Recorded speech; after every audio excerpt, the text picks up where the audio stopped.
அன்புடையீர், இன்று நான் சொல்லப் போகும் இந்த கதை ஒரு குடும்பத்தின் கதை மட்டும் இல்லை. நம் சமூகத்தில் பல வீடுகளில் அமைதியாக நடந்து கொண்டிருக்கும் உண்மையான வாழ்க்கை கதை. ஒரு சிறிய குடும்பம். தாத்தா சண்முகம், மகன் பிரகாஷ், மருமகள் லதா மற்றும் பேரன் யுவன். வயது முதிர்ந்த சண்முகம் ஓய்வு பெற்ற ஆசிரியர். மிகவும் நல்ல மனசு கொண்டவர்.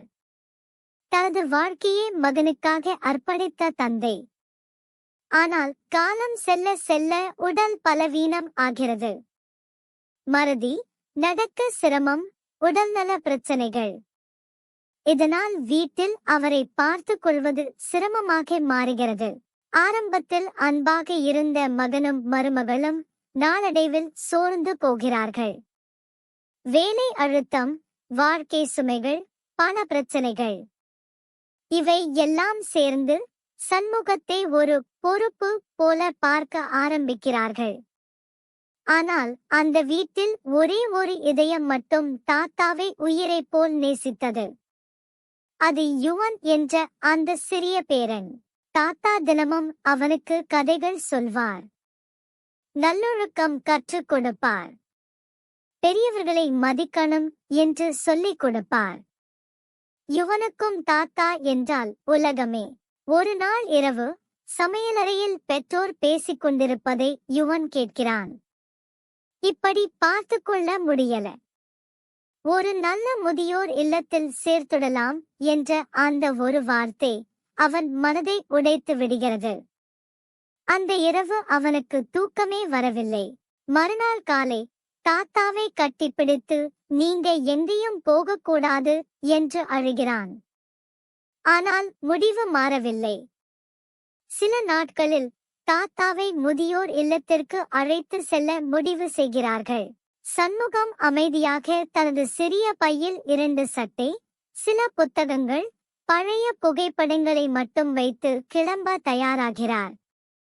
மனதில் எவ்வளவு வலி இருந்தாலும் மகனை கஷ்டப்படுத்த விரும்பாத தந்தை அமைதியாக இருக்கிறார். காரில் செல்லும் அந்த பயணம் மிகவும் சோகமானது. யாரும் பேசவில்லை. மழை பெய்கிறது. யுவன் மட்டும் தாத்தாவின் கையை பிடித்து அழுகிறான். முதியோர் இல்லத்தை அடைந்ததும் அங்கே பல வயதானவர்கள் தனிமையில் அமர்ந்திருப்பதை அவர்கள் பார்க்கிறார்கள். சிலர் யாராவது வருவார்களா என்று கதவை பார்த்து கொண்டிருக்கிறார்கள். ஒரு முதியவர் தனது மகன் வந்துவிட்டான் என்று நினைத்து எழுந்து வருகிறார். ஆனால் அவர் எதிர்பார்த்தவர் வேறு ஒருவர் என்பதை அறிந்ததும் அமைதியாக திரும்பி சென்று அமர்கிறார். அந்த காட்சி யுவனின் இதயத்தை நொறுக்கி விடுகிறது. அப்போது அவன் தனது பள்ளி நோட்டை எடுத்து காட்டுகிறான். அதில் ஒரு வரி, என் அப்பாவையும் நல்ல முதியோர் இல்லத்தில் சேர்க்க வேண்டும். அதை பார்த்த பிரகாஷ் அதிர்ச்சியடைகிறான். என்ன இது என்று கேட்கிறான். அப்போது யுவன் சொல்கிறான், நீங்க தாத்தாவை எப்படி நடத்துறீங்களோ நாளை நானும் உங்களை அப்படித்தான் நடத்துவேன் அப்பா. நான் உங்களை பார்த்துதான் கத்துக்கிறேன். அந்த ஒரு நிமிடம் பிரகாஷின் மனசை உடைத்து விடுகிறது. அவனுக்கு தனது சிறுவயது நினைவுக்கு வருகிறது. மழையிலும் வெயிலிலும் தந்தை சைக்கிளில் பள்ளிக்கு அழைத்துச் சென்றது.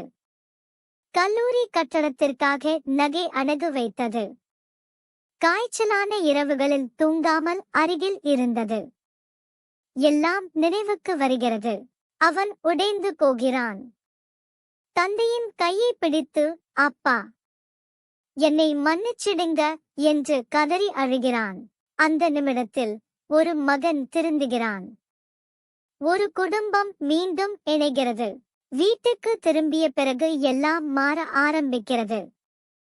லதாவும் தனது தவறை உணர்கிறாள். வீடு மீண்டும் சிரிப்பால் நிரம்புகிறது. தாத்தா மீண்டும் கதைகள் சொல்ல ஆரம்பிக்கிறார். யுவன் மகிழ்ச்சியாக தாத்தாவுடன் நேரம் செலவிடுகிறான். ஒரு நாள் பள்ளியில் எனக்கு பிடித்த மனிதர் என்ற தலைப்பில் கட்டுரை எழுத சொல்கிறார்கள். யுவன் எழுதுகிறான், என் தாத்தா எங்கள் வீட்டின் வேர். வேர் இல்லாத மரம் நிற்காதையோ.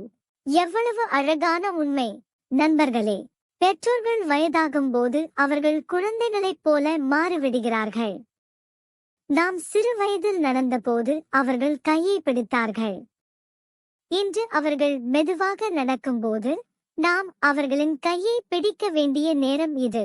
பணம் சம்பாதிப்பது வாழ்க்கை அல்ல, பெற்றோரின் மனதை காப்பாற்றுவதுதான் உண்மையான வெற்றி. குழந்தைகள் நாம் சொல்வதை விட நாம் செய்வதையே கற்றுக்கொள்கிறார்கள். இன்று நாம் பெற்றோரை மதித்தால் நாளை நம் குழந்தைகளும் நம்மை மதிப்பார்கள். ஒரு வீட்டில் பெரியவர்கள் இருப்பது சுமை அல்ல, அது ஆசீர்வாதம். ஆகையால் வயதாகி தனிமையில் இருக்கும் எந்த பெற்றோரையும் பொறுப்பு என்று பார்க்காதீர்கள். அவர்கள்தான் நம்மை உருவாக்கியவர்கள். தவறு செய்வது மனித இயல்பு. ஆனால் அந்த தவறை உணர்ந்து திருந்துவதுதான் மனிதத்தன்மை. நன்றியூத். Subscribe to my channel.